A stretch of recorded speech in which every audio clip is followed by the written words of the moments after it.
tío que entra al mercado.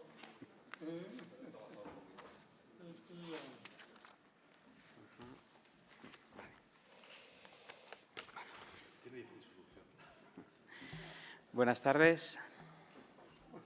Bienvenidos a esta presentación de un libro en el Real Casino de Madrid. Vamos a tener una tarde en torno a la diplomacia. El libro que se presenta es Diplomacia, ayer y hoy, España en el mundo desde 1939 a 2022, un amplio periodo que ha escrito el excelentísimo señor don Domingo de Silos Manso, del que haré una breve presentación, brevísima, al igual que de los otros acompañantes que están con nosotros.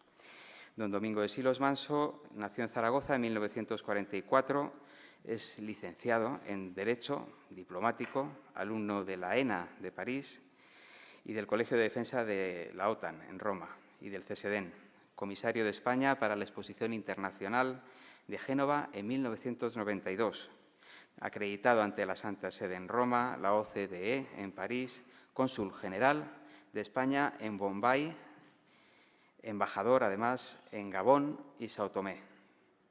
Ha sido director general del Grupo Editorial Prensa Ibérica, además de colaborar con periódicos y revistas.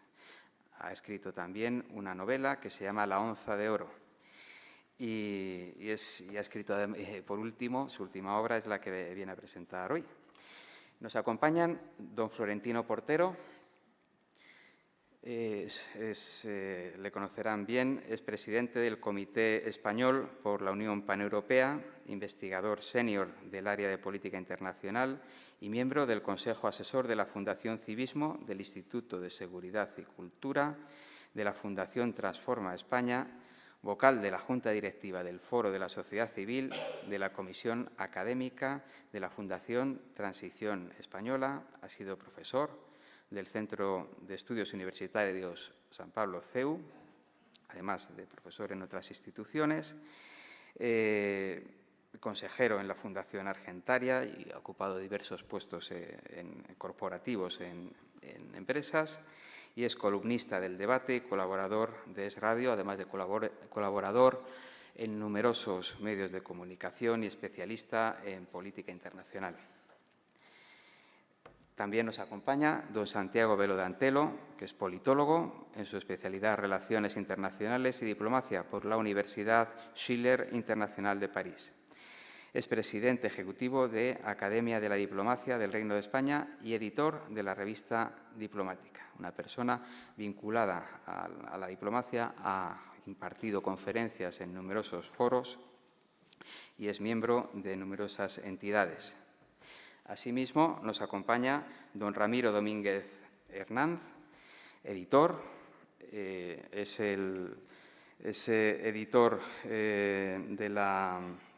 director de la editorial Silex, una de las editoriales con más prestigio dentro del CSIC, que ocupa la posición número 6 del Scholarly Publisher Indicators. Y aparte se ha dedicado toda la vida al mundo editorial y edita el libro, la obra que presentamos hoy. Bueno, pues sin más dilación, porque mi papel es simplemente presentar, les doy la bienvenida a todos ustedes y paso la palabra al primer presentador, don Florentino. Adelante. Pues don Marcos, muchísimas gracias por darme la palabra. Encantado de estar esta tarde con todos ustedes, charlando durante un rato sobre temas que entiendo a todos nos interesan, como son los de la historia y actualidad de la diplomacia española. Felicidades, en primer lugar, al editor, a Silex, una editorial muy vinculada al mundo académico, muy apreciada y querida por todos nosotros, que una vez más, no diría que nos sorprende, pero que sí nos aporta un trabajo relevante. Agradezco, como no, al Casino de Madrid que nos acoja a todos nosotros, más aún ahora cuyo presidente es alguien muy querido y muy respetado por todos los historiadores, como el profesor Alvar, miembro de una, por otro lado, grandísima dinastía de filólogos y de historiadores. Bien, hablar de diplomacia se da por sentado que es un hecho importante, pero no siempre nos detenemos a pensar por qué es importante hablar de diplomacia. A pesar de que es una actividad que tiene prestigio social, tiene prestigio intelectual, tiene prestigio dentro de la administración, pero que no es precisamente muy conocida por el español medio. Conviene pues recordar dos elementos básicos de lo que es diplomacia para entender hasta qué punto nos afecta. Diplomacia, en primer lugar, es una de las pocas actividades que tienen que ver con la soberanía. Todos hemos nacido en el siglo XX, que es un siglo que destaca, entre otras cosas, por un extraordinario crecimiento del Estado. El Estado ha ido asumiendo competencias, en la mayoría de los casos, competencias que no le corresponden en el sentido estricto de la palabra, es decir, que no son de soberanía, que no están vinculadas inevitablemente al depositario de la soberanía. Soberano es una metáfora que manejamos de cuando el rey tenía todas las competencias. Hoy la soberanía corresponde a todos nosotros, pero es el Estado el que la desarrolla. Bien, actividades auténticamente soberanas, las que son de verdad del Estado, son muy pocas. La diplomacia es una de ellas, que es la acción exterior, cómo nos relacionamos con otros. Luego están las competencias propias del ejercicio de la violencia. El Estado es quien detenta legítimamente el uso de la violencia. Es el caso de la policía, es el caso de las Fuerzas Armadas. Soberanía es justicia. La justicia no se puede externalizar. Y soberanía son las actividades característicamente económicas, las de verdad, las propias del Estado. Emisión de moneda y, consiguientemente, la definición de valor físico de la moneda y recaudación de impuestos. Eso es soberanía. Todo lo demás son políticas públicas.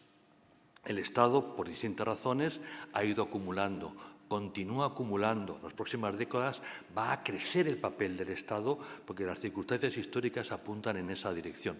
No es momento ahora de valorar si es bueno, malo o regular, es únicamente de constatar una realidad. Pero esto a veces nos lleva a pensar que la diplomacia es como la sanidad. Bueno, mire usted, la sanidad es externalizable. La sanidad puede ser perfectamente privada. Lo que no podemos privatizar es la diplomacia. Pero diplomacia no solamente es el ejercicio de verdad de la soberanía, la competencia que no se puede externalizar. Es que diplomacia, en el día a día, es el conjunto de la actividad de todas las administraciones públicas en el exterior. Una embajada de España, una embajada de Francia, recoge el conjunto de las actividades de todas las administraciones públicas en su relación con el exterior. De ahí el papel complejo que tiene la oficina y que tiene el embajador como director, como responsable máximo de lo que está ocurriendo en esa oficina en el exterior. Por todo ello, parece normal que una sociedad se tome en serio lo que es diplomacia. Nosotros, los españoles, en las últimas décadas hemos visto cómo todo esto que venía de atrás ha sufrido un incremento en su actividad, debido fundamentalmente a dos elementos o dos circunstancias. Uno fue la entrada de España en lo que entonces llamábamos las comunidades europeas, es decir, en el proceso de integración europeo.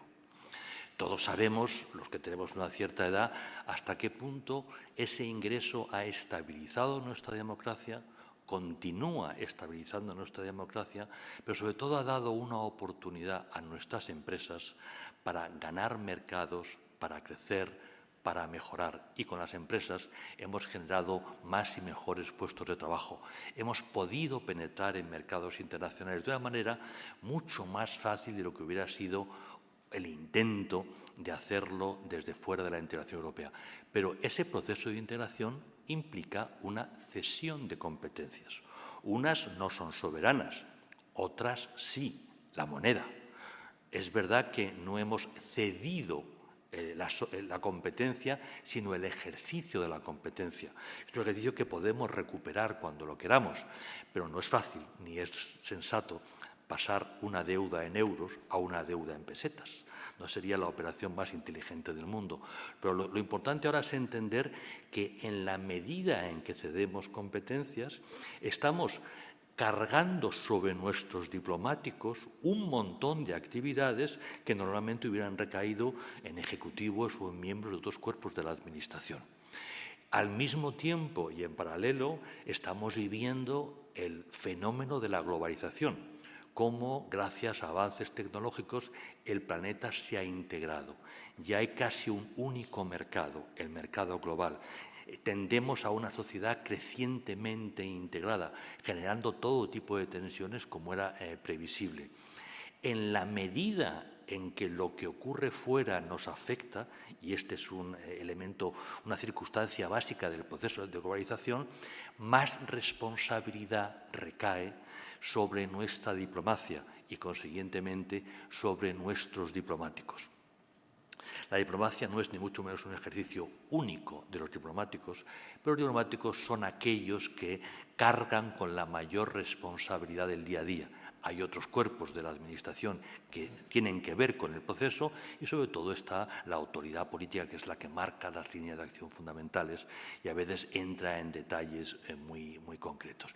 Bien, pues por todo ello podemos deducir que más le vale a una sociedad madura saber qué tipo de diplomacia está haciendo, porque realmente casi todo lo relevante hoy día, porque somos parte de la Unión Europea, porque somos una potencia económica relevante, porque estamos en un entorno profundamente globalizado, todo lo que ocurre fuera afecta adentro. En realidad, todo lo relevante lo negociamos ya fuera. Insisto, más nos vale saber qué tipo de diplomacia estamos teniendo, cómo la organizamos, cómo es una embajada, qué efecto tienen los actos que día a día venimos desarrollando.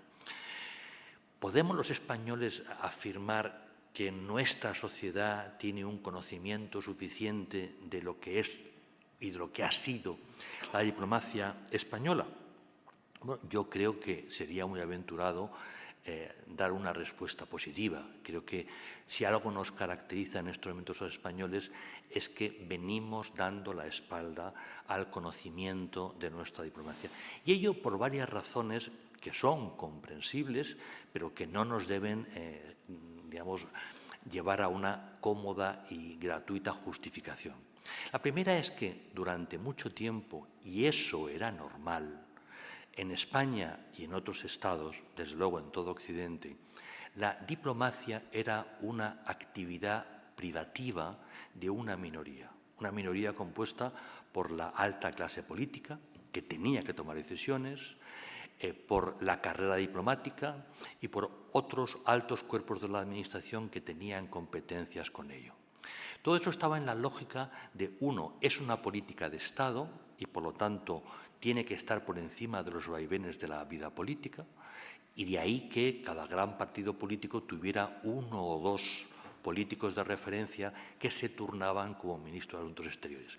Si tiramos de la lista de quienes han sido ministros de Asuntos Exteriores durante el siglo XIX y principios del XX, veremos que los nombres se repiten, que no eran diplomáticos de carrera, pero eran políticos con una cierta especialización sobre el tema. Insisto, estaban los diplomáticos, estaban otros cuerpos.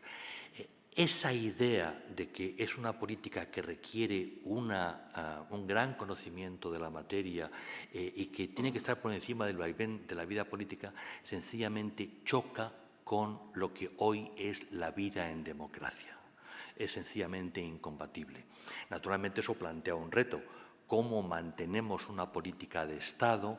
¿Cómo mantenemos un alto nivel de formación de aquellos que tienen que ejercer la diplomacia? Es un reto que no es fácil, que no siempre somos capaces de estar a la altura de las circunstancias, pero el reto sigue ahí.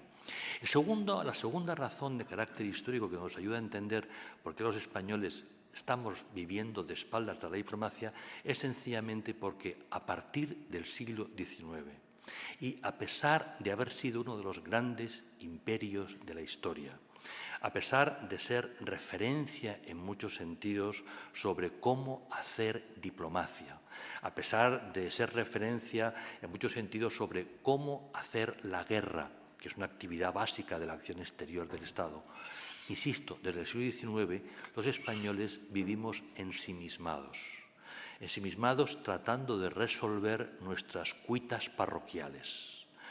Hay una maravillosa expresión del siglo XVIII que hace referencia a los debates de parroquia. Parroquia eran la forma de llamar a los barrios en la antigüedad, porque la parroquia era el centro del barrio, ¿no? Entonces, hablar de debates de parroquia era sencillamente hacer referencia a actividades de carácter muy provinciano, muy local. Y la realidad es que nosotros, desde el siglo XIX, hemos tenido serias dificultades, seguimos teniendo serias dificultades para estabilizar nuestros sistemas políticos. Y eso nos lleva a la confrontación, nos lleva al conflicto y, sobre todo, nos lleva al ensimismamiento. Para un joven de hoy, para un chaval de 12 años o de 16 años, hablarle del imperio español es algo así como ciencia ficción. O sea, no es que lo consideren un tema histórico antiguo, es que es algo irrelevante para su vida.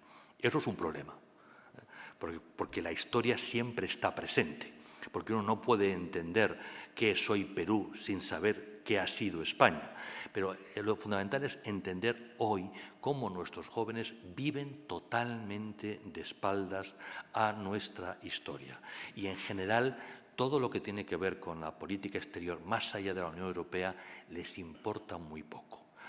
La realidad es que seguimos teniendo serias tensiones internas. Las recientes elecciones municipales y autonómicas son una prueba de todo ello. La tensión con la que las hemos vivido, la tensión con la que vamos a vivir las próximas elecciones generales es una prueba precisamente de eso, de hasta qué punto lo interior nos ocupa, a pesar de que nuestra historia es una historia marcada por nuestra presencia en el conjunto del planeta. Uno piensa, bueno, sí, España y América, no, España y el Pacífico. O sea, uno no entiende lo que es el Pacífico hoy sin conocer la historia de España, sin conocer hasta qué punto nosotros llegamos allí, nosotros colonizamos aquellas islas, les dimos nombre, empezamos a funcionar. Hoy se habla mucho del papel de China en el mundo. Bueno, ¿qué potencia colocó a China en los mercados internacionales? ¿Cuál fue el papel del famoso galeón que unía a China con Filipinas y a través del cual Europa recibía muchos de los productos fundamentales de China? Todo eso es fundamental, pero tristemente no es hoy algo muy valorado por nuestros jóvenes. Bien, por todo ello, hoy tenemos el reto de dotar a una sociedad democrática, a una sociedad socializada, de un conocimiento suficiente de lo que ha sido la historia de nuestra diplomacia, para de esta manera poder entender la realidad de nuestra diplomacia. Nuestra diplomacia hoy no es un mero acto de voluntad, es la expresión en el tiempo de un largo proceso histórico, de que son muy conscientes, qué duda cabe nuestros diplomáticos, entre otras cosas porque para sacar la oposición tienen que estudiar historia y hay un buen número de temas que tienen que ver con carácter histórico, sino sencillamente porque no se puede entender nuestra acción exterior sin valorar suficientemente el aporte de España a la historia del mundo. En este esfuerzo por acercar la diplomacia a la gente, aparece hoy el libro del embajador Silos Manso, que nuestro editor ha tenido a bien publicar. ¿En qué medida este libro es un libro relevante? ¿En qué medida este libro nos puede de verdad ayudar a avanzar en este tema? En primer lugar, ¿cómo podemos catalogar este libro? ¿A qué género pertenece? Pues dándole vueltas yo diría que básicamente es una guía, es una puerta para que un ciudadano se acerque a un tema complejo.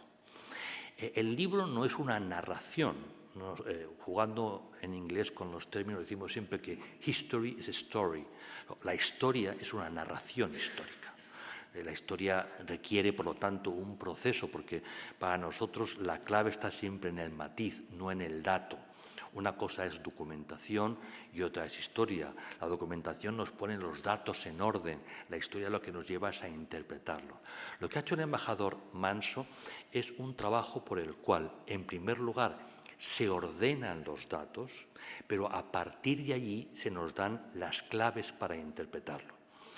No es un libro para, evidentemente quien lo quiera hacer lo puede hacer, pero no creo que ese sea el objetivo de empezar en la página 1 y acabar en la última como si fuese una narración. No, es un libro de consulta.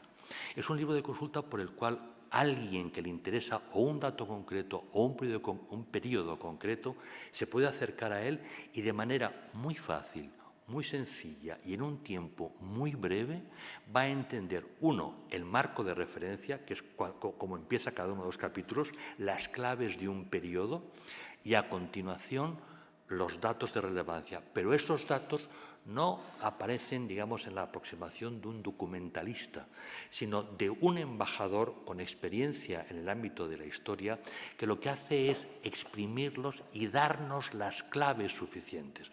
No son datos que aparecen uno detrás de otro, sino que son datos explicados para que el lector realmente pueda entrar y valorar lo que es eso. El libro, evidentemente, es un regalo para cualquier opositor a la carrera diplomática. O sea, es un regalo que, si no es un acto de generosidad, les sacia a todos ellos. Evidentemente es un regalo para todo aquel que estudie historia o estudie relaciones internacionales. No es un libro para consultar en la biblioteca, es un libro para tener sobre la mesa, porque es un libro de consulta cotidiana. Consulta casi diríamos que diaria. Yo, como historiador, tuve siempre dos pequeños volúmenes editados por la editorial inglesa Penguin, que eran uno un diccionario de politics y otro un diccionario de international relations. No sé cuántas veces los habré consultado, ya no sé qué color tienen de tanto toquetearlos, pero son libros básicos, porque en un momento determinado tienes que recordar este tratado, de qué fecha era, en realidad qué temas tocaba, este dato, esta batalla. Bien, este es un libro que corresponde a ese modelo de guía, que no es un mero diccionario, que no es una mera guía, sino que te permite penetrar en un tiempo muy breve y tras una maduración muy lenta por parte del autor en los temas básicos de lo que ha sido la política exterior española. Por eso yo, como lector y como estudioso de la materia, me felicito.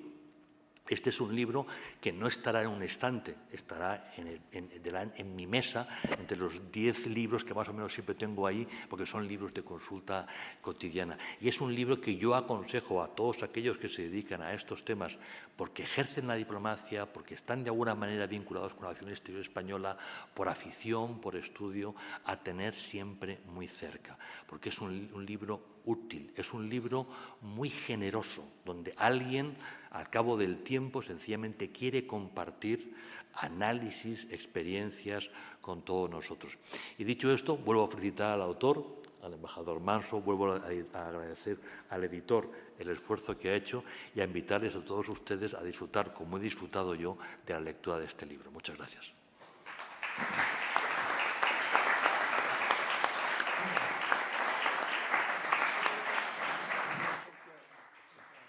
Muchas gracias, don Florentino.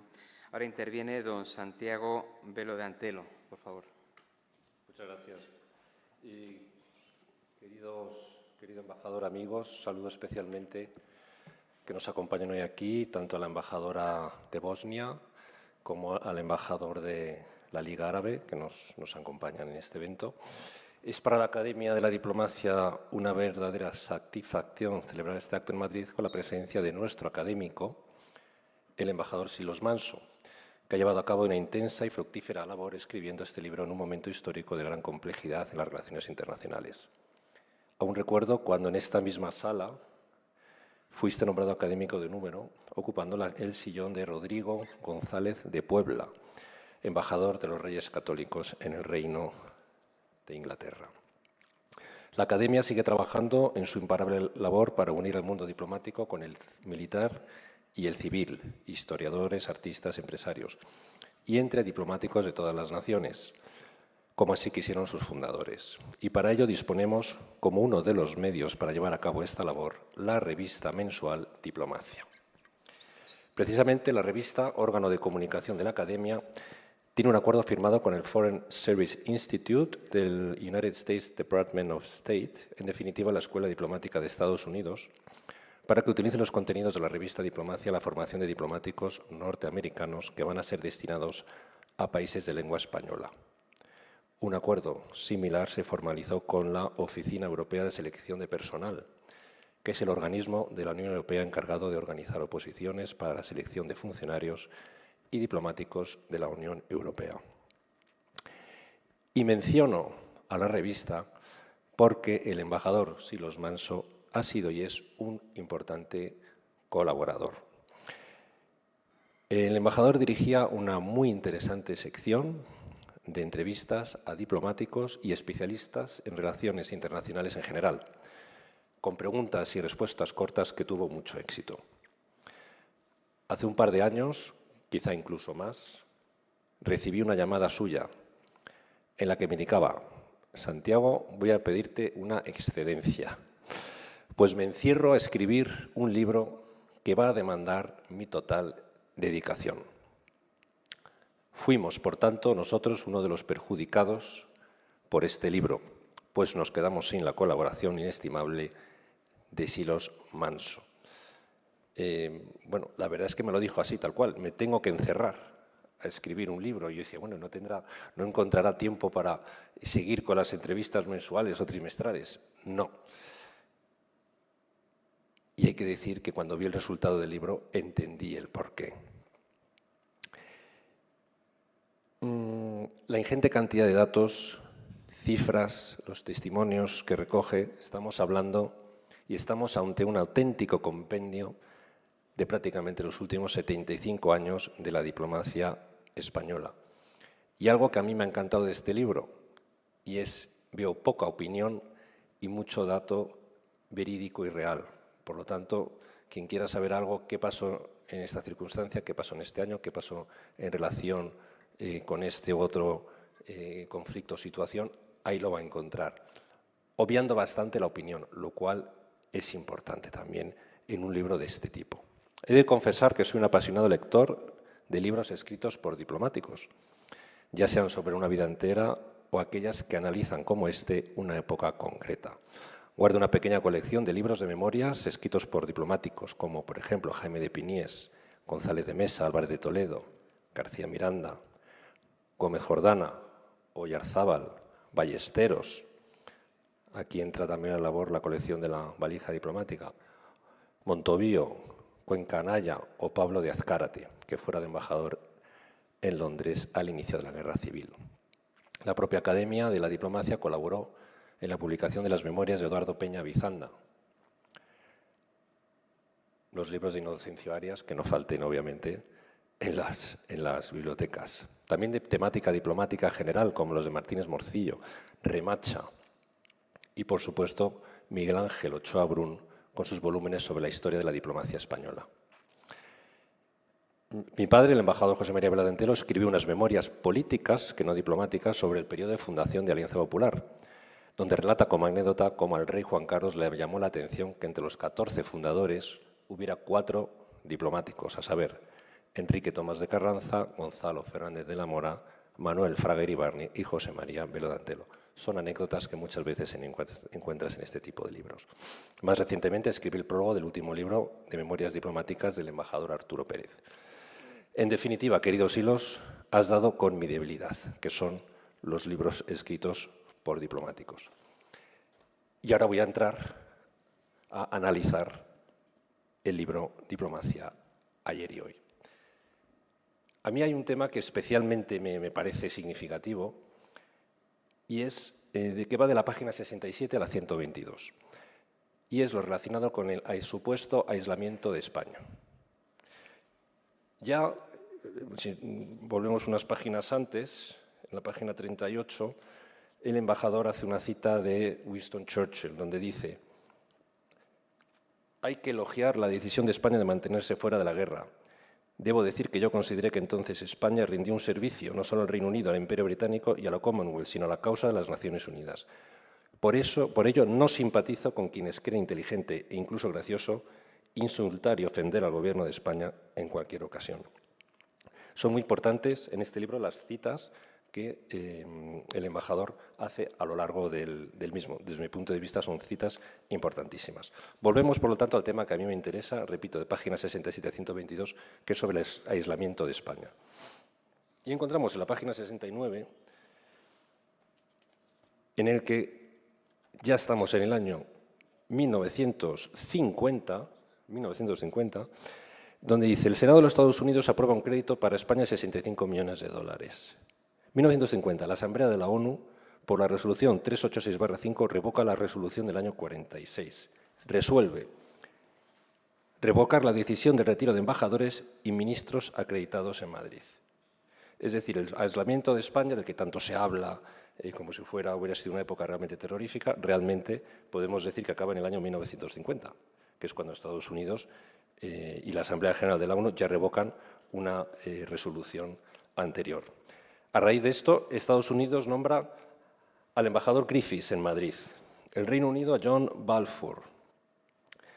Francia, a pesar de la protesta de una parte de la clase política, se ve obligada a elevar al rango de embajada a la hasta entonces delegación. Tiene una delegación del Gobierno de Francia, pasa a ser embajada. Y nombra al que era jefe de delegación embajador. A finales del 51 están acreditados en Madrid 24 embajadores y 18 ministros plenipotenciarios. Y España ingresa en organismos internacionales, por ejemplo, Organización Mundial de la Salud, Organización para la Alimentación y Agricultura, Unión Internacional de Telecomunicaciones, Unión Postal, Organización Marítima Internacional. No hay relaciones diplomáticas con los países comunistas, México ni con Israel. Y se empiezan a generar muy buenas relaciones diplomáticas bilaterales con la mayoría de los países árabes.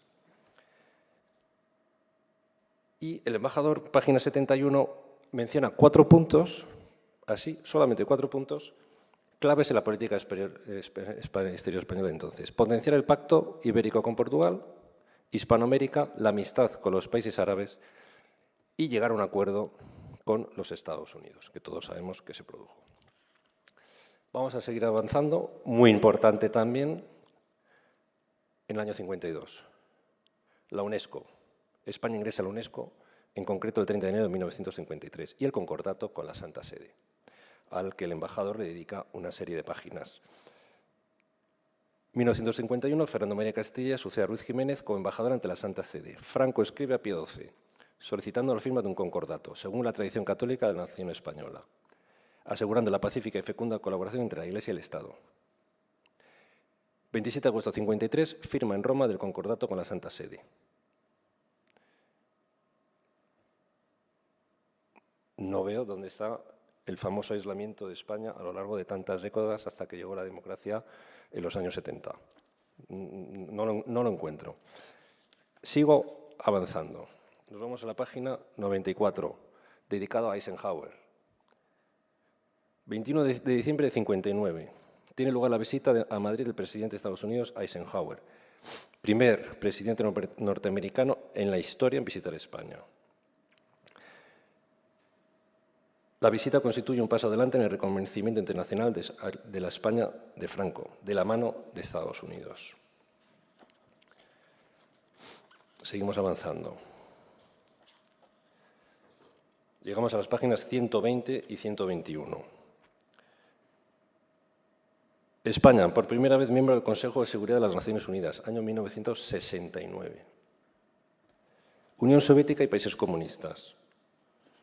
Un nuevo apartado del embajador, en donde en escasamente una página te deja claro muchísimas cosas, que es lo magnífico de este libro, que va concreto. Es decir, en una página tienes todo lo que en otras circunstancias podrías dedicarle 25 o 30 páginas, pero aquí en una página tienes todo. España, a pesar de su declarado anticomunismo, inicia una Ostpolitik, que le llama el embajador, una apertura hacia el este.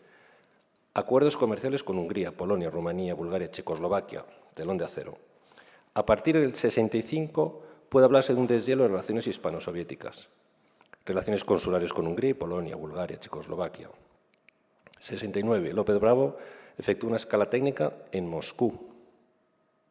Creación en el 71 de una empresa mixta.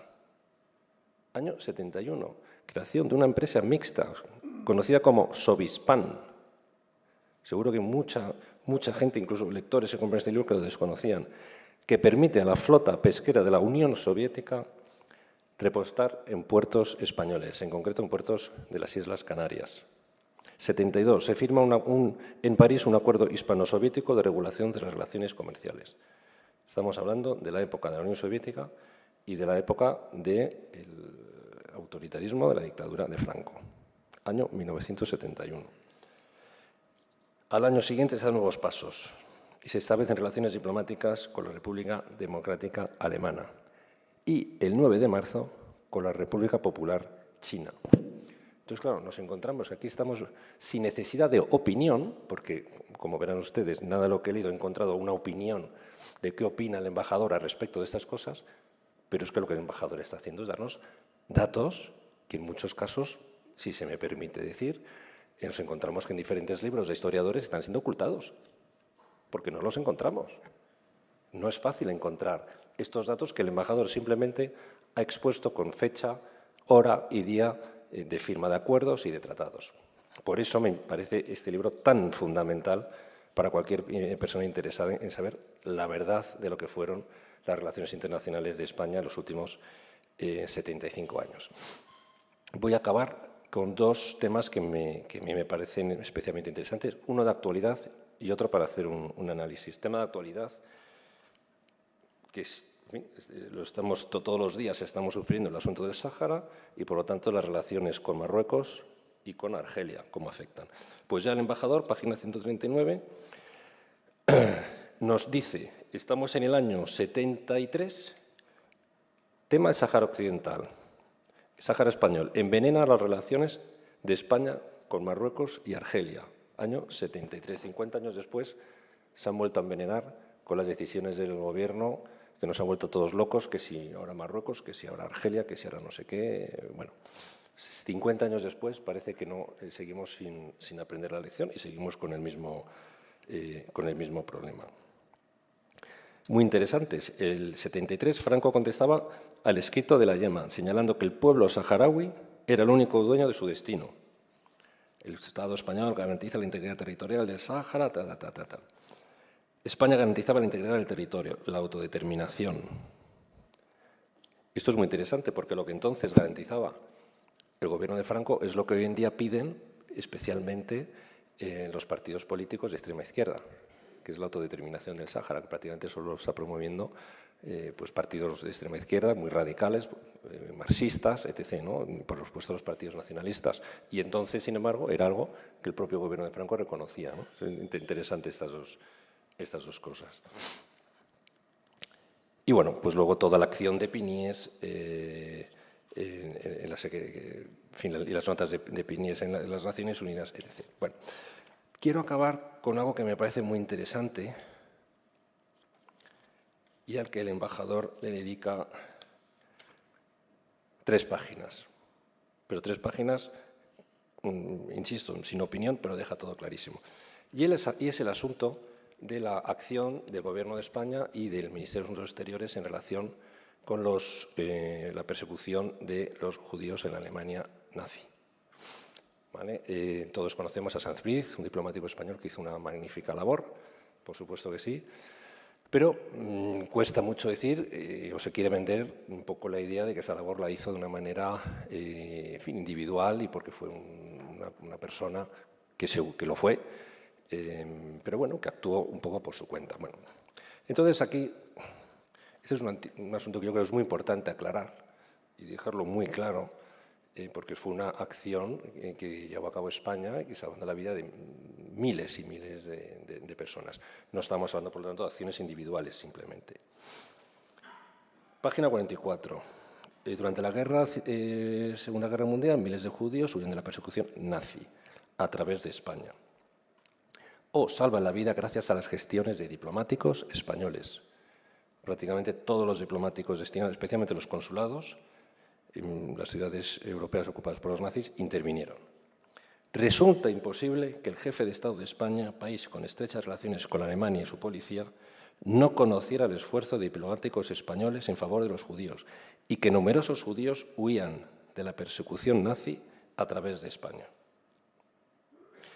Javier Martínez de Bedoya se ha agregado en la Embajada de España en Lisboa, con el encargo de contactar con organizaciones judías. Despacha personalmente con Franco.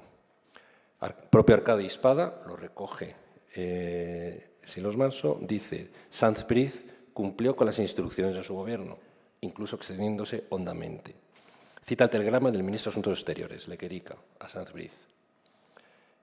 Embajador en Washington, a petición representante del Congreso Mundial, se roga protección a mayor número de judíos perseguidos. Sírvase su excelencia informar en qué forma se puede atender lo solicitado con mayor espíritu de benevolencia y humanidad.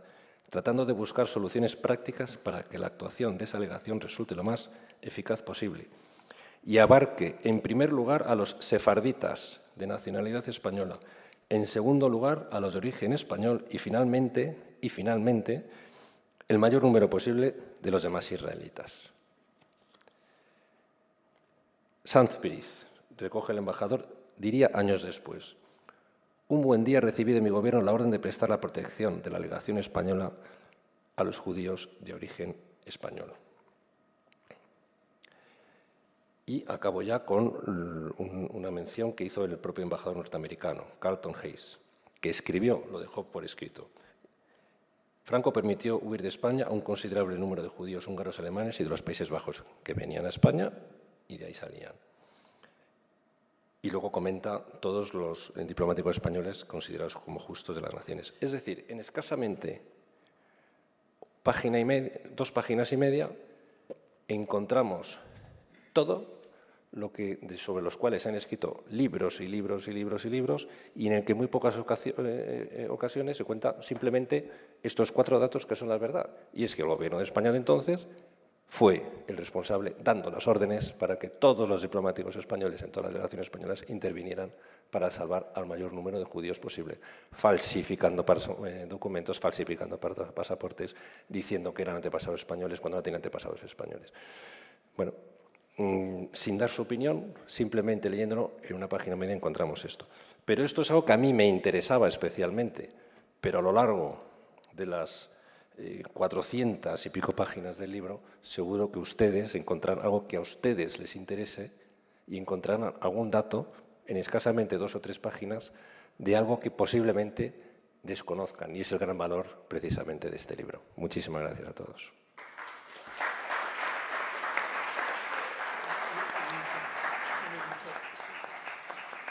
Muchas gracias, don Santiago.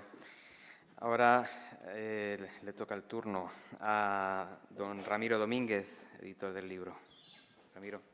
Buenas tardes a todos.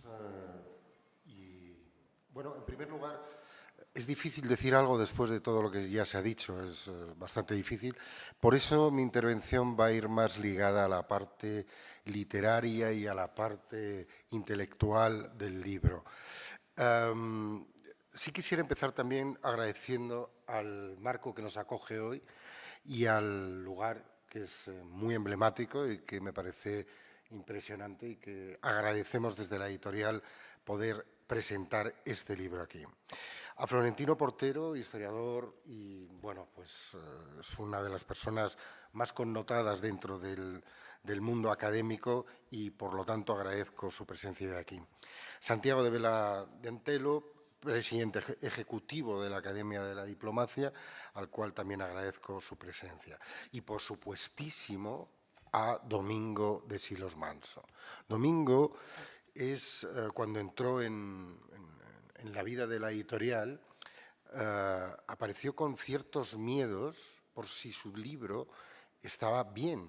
Y me reiteraba muchas veces, cuando venía a verme o me llamaba, si ese libro tenía un valor literario, si ese libro podía estar bien escrito. Y uno que está acostumbrado desde hace unos cuantos años a trabajar libros, empezó a leerlo y le insistía continuamente en decir: Domingo, es un magnífico libro. Es un libro, como antes decía Florentino, es un libro como una guía, es un libro de historia y a la vez con unos guiños y con unos muy certero en su concepto intelectual y en su concepto literario. A mí me pareció que era muy apropiado para una editorial como la editorial Silex, que, como antes decía Florentino, el historiador, decía que estamos en una posición muy buena en el CSIC. Es cierto, por algo es, porque tenemos un criterio de historia bastante sólido y solvente. Y en ese concepto literario nos parecía imprescindible cómo estaba estructurado, cómo estaban imbricadas todas y cada una de las aportaciones y fechas y datos que él iba narrando. Es cierto que no es una narrativa, como antes se comentaba, como un libro de historia al uso, pero esas pinceladas y esa forma de escribir lo hacen de una manera muy ágil. Así que yo les aconsejo que lo lean por una razón muy sencilla. Primero, por lo bien escrito que está y por todos los datos que aporta de una manera muy solvente. Y sí quisiera terminar mi breve intervención, porque creo que lo que venía antes era más sólido en el sentido de historiador y aportación diplomática. Sí quisiera hacer una mención muy especial a esa cubierta. Es una cubierta que me parece un gran acierto, porque no hay cosa más diplomática que darse la mano. Es un gesto que está universalizado y que es un gesto de primer orden en cuanto al concepto diplomático. Me parecía muy especial que fuera esa figura, no que fuera una serie de personajes históricos que nos pueden gustar más o menos, no, el concepto del encuentro. Además, si no recuerdo mal, Domingo, eran las manos de dos personajes importantes dentro del siglo XX, europeos y mundiales. Si no recuerdo mal, eran las manos del rey emérito y del presidente de Rusia, Gorbachov. En fin, creo que me parecían, y están sacadas de ahí, son tratadas luego digitalmente, pero me parecía muy importante.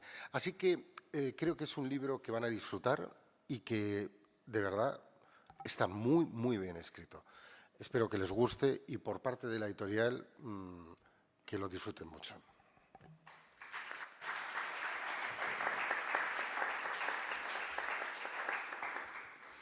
Bien, muchas gracias, Ramiro.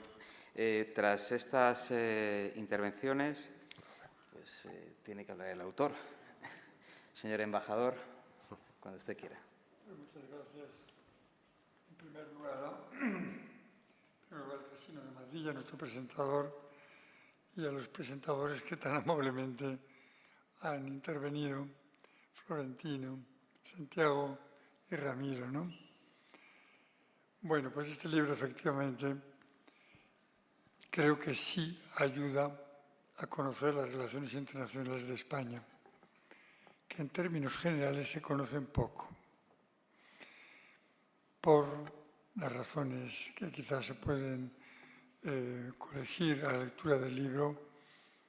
Es un tema que interesa poco al público. Acabamos de tener unas elecciones. No recuerdo un debate en los medios, no recuerdo que los candidatos hayan evocado el tema internacional. Y el tema internacional es fundamental en todos los países, en particular en España, ¿no? Se han evocado el periodo en que España estuvo internacionalmente aislada. Y, bueno, por no alargarme demasiado, en 1958 España tiene una economía básicamente autárquica. Los españoles lo pasaron un poquito mal en el pasado. Nuestros antepasados no lo hemos vivido y se nos ha olvidado.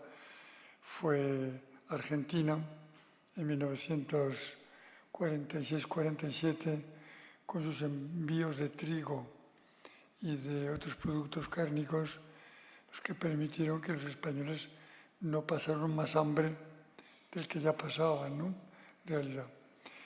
Bueno, y en 1958, en resumidas cuentas, la economía española está a punto de quebrar. Se habla de la autarquía, de las virtudes de la autarquía, yo pongo alguna cita, y las virtudes de la autarquía era la falta de desarrollo y el hambre, o por lo menos la necesidad. Bueno, se llega prácticamente a una situación de quiebra y entonces se impone cambiar la economía. Viene el plan de estabilización de 1959. En los 13 años que siguen, que son la España del desarrollo, España da un enorme salto adelante. que es el que posteriormente, cuando llega el momento de la transición, permite que España salga adelante, entre otras cosas, porque el país ha cambiado mucho, ¿no? Yo efectivamente doy datos. En 1960 en España había 50.000 vehículos matriculados, algunos bastante viejos que andaban a duras penas, ¿no? 13 años más tarde, el número de vehículos, mucho más modernos, era de 600.000. El sector turístico se desarrolla. En 1960 España debe tener un entorno de 6 millones de turistas internacionales y 13 años más tarde superan los 34 millones. El turismo, además de un dinero, pues trae muchos cambios en las playas y en la sociedad, ¿no? Y por allá. Bueno, y a partir de 1975 tiene lugar muerte de Franco, el rey don Juan Carlos, al que rindo homenaje, a pesar de que ahora parece que está de moda meterse con él. Sin don Juan Carlos, en mi opinión, la transición no hubiera tenido lugar como tuvo, ¿no? Bueno, y en resumidas cuentas, España en unos años se vuelve una democracia, vuelven los exílabos que quieren volver, ingresa en la Unión Europea, entonces Comunidad Económica Europea, ingresa en la OTAN y después de un referéndum confirma su presencia en la OTAN, es país pionero en el euro, nadie lo creía.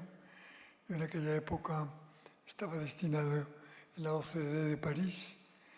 Pensar que España pudiera mínimamente optar a estar en el euro les producía una mezcla de risa y de escepticismo total, ¿no? Lo fue. Las Fuerzas Armadas empiezan a participar en operaciones de paz. Hay que recordar que en el año 2001 las Fuerzas Armadas se vuelven profesionales. Había aproximadamente 300.000 efectivos en las Fuerzas Armadas cuando el servicio militar era obligatorio. Ese número se reduce a aproximadamente unos 120.000 efectivos, ¿no? Y, sin embargo, o quizás a pesar de esto, a causa de esto, las Fuerzas Armadas están en misiones en muchos lugares del mundo. En este momento tenemos más de 2.000 efectivos en muchos sitios, ¿no? Y bueno, en los años 2000, 2004, 2005, 2006, aquel país que 40 años antes había estado a punto de quebrar, que había pasado tanto hambre, tanta necesidad, se nos ha olvidado las muchas horas que llevaba el ir de Madrid a Zaragoza, de Madrid a Sevilla, en aquellos trenes que echaban carbón, y claro está que a la gente de menos de 30 años no entiende que como ahora se va a Zaragoza en hora y cuarto desde Madrid y a Sevilla en algo más de 2 horas, pues aquellas 12 o 14 horas llenos de carbonilla que llevaba entonces. Bueno, pues entonces en los años 2005, 2006, 2007, España es el 8º PIB del mundo en 40 años. Esto lo digo también porque rindo homenaje a los españoles, a los diplomáticos y a todos los demás que fueron capaces de dar este salto adelante. Y cuando llegan momentos de pesimismo, quizás conviene recordar que el español sí es capaz de dar grandes saltos, sí es capaz de pasar de la suspensión de pagos práctica al 8º PIB del mundo en democracia y con un prestigio internacional enorme, ¿no?, que hay por allá. Bueno, se pueden hacer muchas consideraciones, por supuesto, de la evolución de la economía española hasta el momento actual, ¿no? En en esto. Pero lo que no hay duda es de que es un país pues, que tiene grandes capacidades si se decida a hacerlos. Y lo que no hay duda es que sin relaciones internacionales ni hay democracia, ni hay progreso económico, y que es una verdadera lástima la falta de interés en general de la sociedad por las relaciones internacionales, ¿no?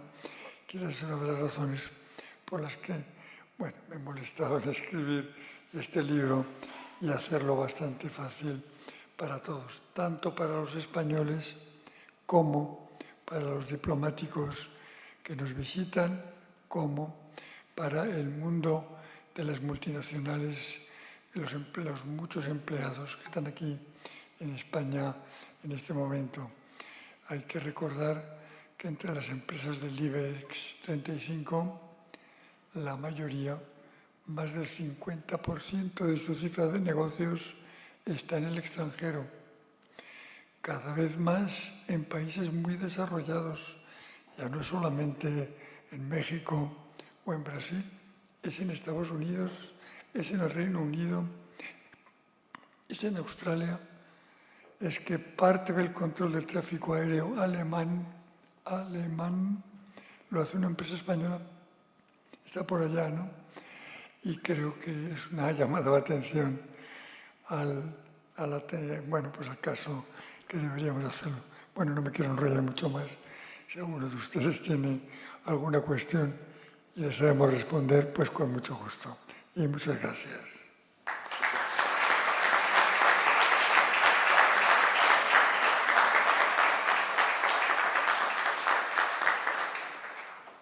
Muchas gracias, señor embajador.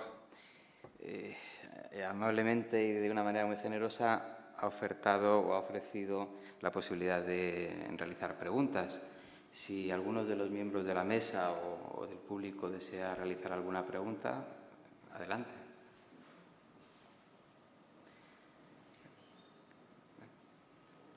Parece que no hay.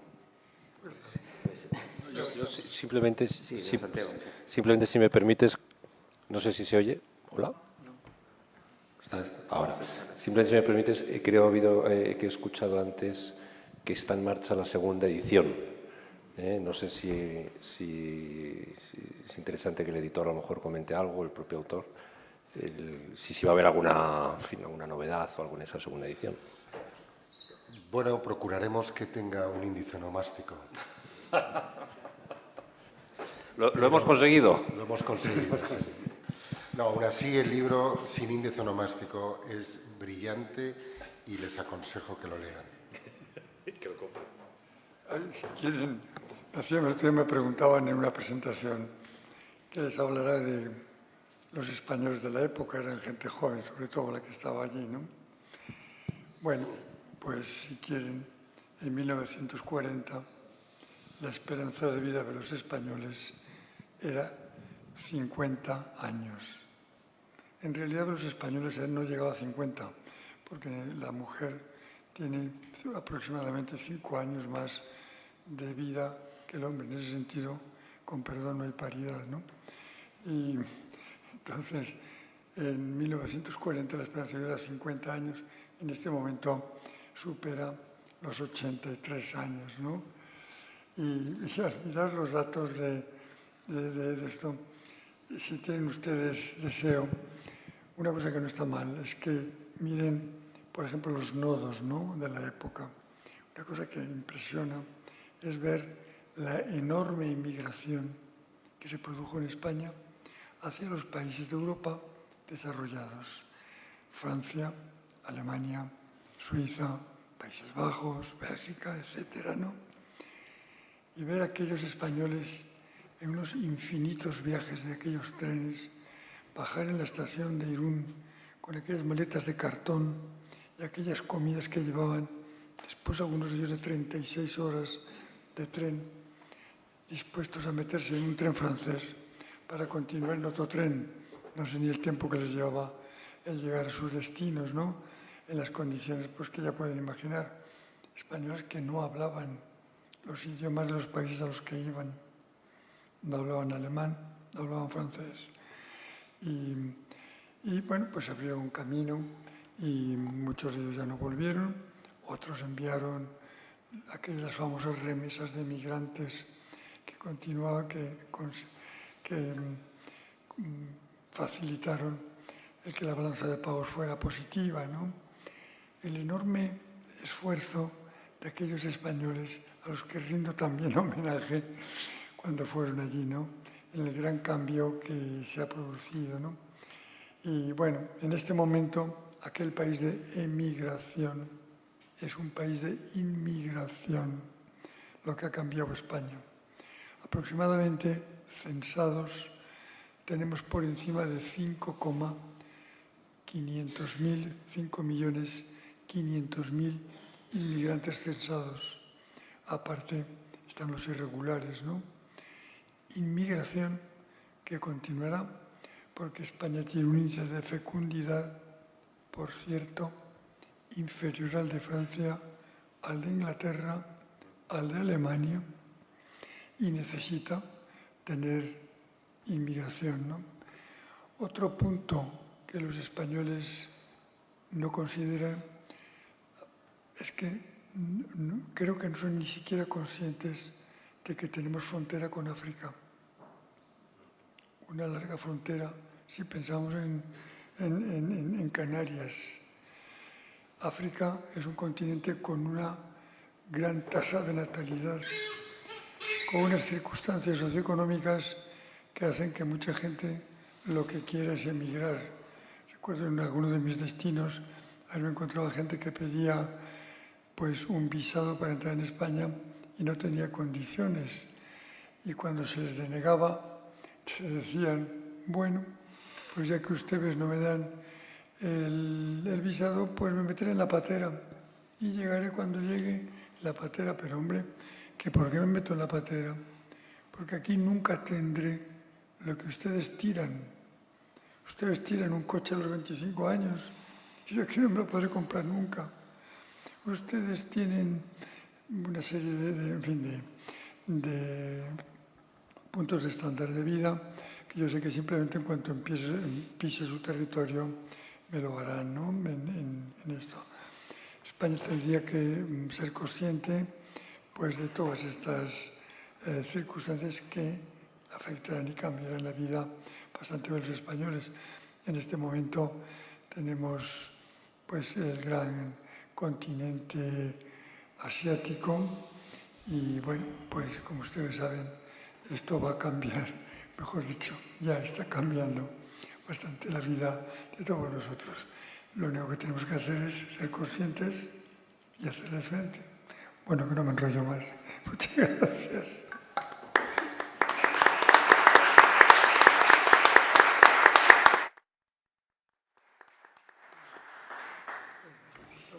Pues muchas gracias, señor embajador. Muchas gracias a todos los intervinientes en este acto de presentación del libro, y también a todos los que nos han acompañado. Les agradezco muchísimo. Es un honor tener a don Domingo de Silos como socio del Real Casino de Madrid. Y bueno, pues ahora les animo a comprar el libro. Yo me he quedado con muchas ganas. Es fabuloso. Y bueno, pues me despido. Muchísimas gracias a todos. Buenas tardes y hasta otra. Adiós.